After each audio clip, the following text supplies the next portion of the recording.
Shu kunlarda Andijon viloyati Jalaquduq tumani aholisini toza ichimlik suvi bilan ta'minlash ishlarini yaxshilash maqsadida 19,3 kilometr ichimlik suvi hamda 2 kilometr oqova suv tarmoqlarini tortish ishlari olib borilyapti. Muxbirimiz manzildan xabar qiladi. Ushbu loyihalar foydalanishga topshirilgach, 30 ming nafarga yaqin aholining ichimlik suviga bo'lgan ehtiyoji to'liq qondirilishi kutilmoqda.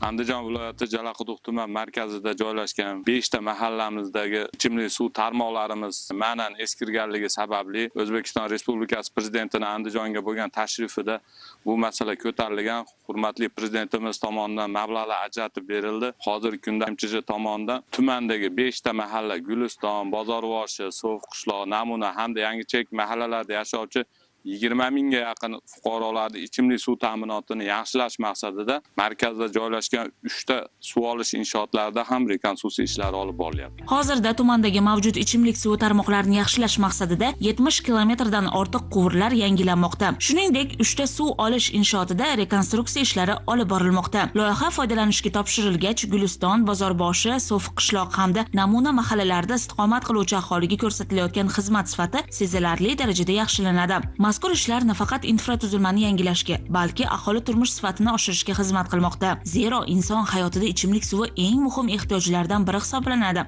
Shu bois hududda amalga oshirilayotgan bunyodkorlik ishlari aholining ertangi kunga bo'lgan ishonchini yanada mustahkamlamoqda.